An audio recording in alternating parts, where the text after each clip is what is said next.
Hi, loves. This Stand is by, just on kidding.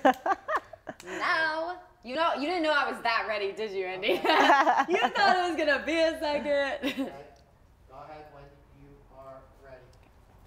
Hi, loves. This is Rachel McCord on Slay with Rachel McCord at Focus TV. I am so excited today, you guys, because as you know, I am very passionate about helping the less fortunate in the world. And so today, I have a very special guest, Angela from the Curly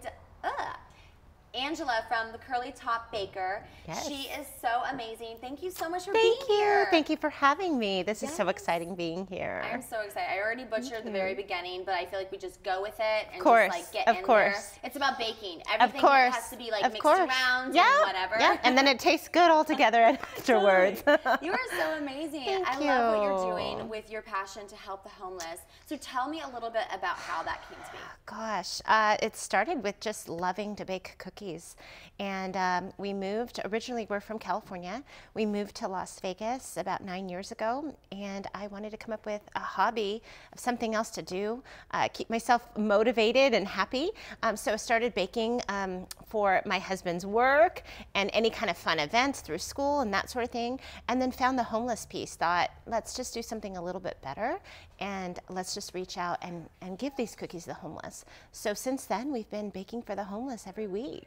I love that. It's been fun. And I love that the cookies are vegan because they're actually like guilt-free cookies. Right? The cookies everybody will remember. Right? And it's true because they're so good. They like. Thank you. There's just like something about it's crazy because I'm not a huge cookie person. I'm more of like a candy person if I'm going to get my sweets on. Right. But these cookies are like out of control. And now, what day every week are you feeding the homeless? Every Wednesday. So Every we bake Wednesday? them 3 dozen cookies. We take them to them, hand them out. We work along with another nonprofit called Goodness Gracious Ministries. They have a food truck, so we're making food for them, and then we pair these cookies with that. That's amazing. So you're giving them a wholesome meal, then you're giving them a little something special. I think a lot of times when we think about helping and giving back and living a life of purpose, we get really caught up in like the thought of like, oh, we need to just give them what they need. Like just feed them, just clothe them, just give them shelter. But you know, sometimes as humans, there's so much more that when you pack that on. I actually was going to Coachella the other week, and I had this woman come up to me and say, it was so random. I've had a lot of homeless people approach me, and I approach them and give them things. But she came up to me and said, do you have any clothes? And first of all, if there's something that any of my friends know about me, it's that I have a lot of clothes. So that's never a problem, number one. She's already like making the right call. But I had actually had this bag in my trunk of clothes that I had just cleaned out for my spring cleaning. And I was literally like, it brought tears to my eyes because I just thought this crazy divine moment where you're asking for something that I legitimately have in my trunk. And I think that a lot of times, like, we forget, like, and she literally started crying. She's like, I'm 30 years old and I have nothing. And I was just like, no. And I had this mask, and it's so funny. A lot of it's like designer and couture and like all this stuff. And I'm just like giving it to her. And it just made me so happy to know that this was something that she needed. That a lot of times we think, here's a coat, here's a sweater, a blanket, all the things we think we need. But what you're doing is different because you're giving them something extra. Yeah, it's truly a luxury. You know, my kids are used to having cookies in the cookie jar every single day of the week, and to give these cookies handmade with these just really nice flavors that they're not used to, you know, all these different,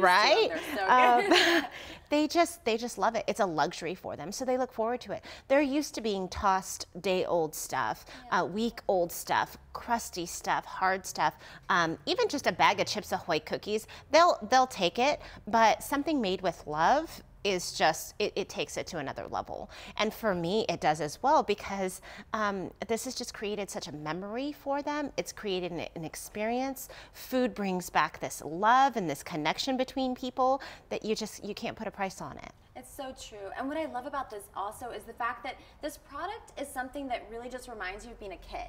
You know, and I think a lot of times as we get older, we deal with the stress of life. We deal with pain and trauma and all these different things, and then, you know, we kind of get lost in that cycle. And the reality is there's so much more that we can be reminded of through these little glimpses. Now, I feel like the most amazing thing about being an entrepreneur and being able to like create your own life is to live the life of purpose that fits for you.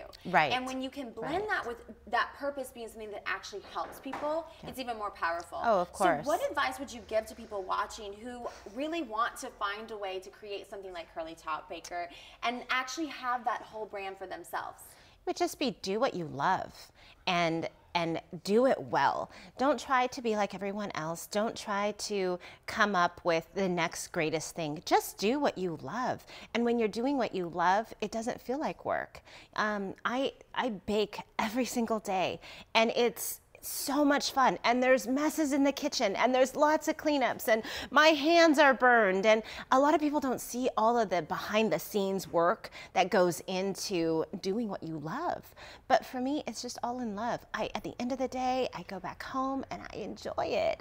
There's just this heartfelt contentment that I have just knowing that I'm doing something that I love. My kids have learned to love it. My husband's learned to love it. Our friends know and support, and family supports it as well. So it's just been this effort. And as I'm doing what I love, I start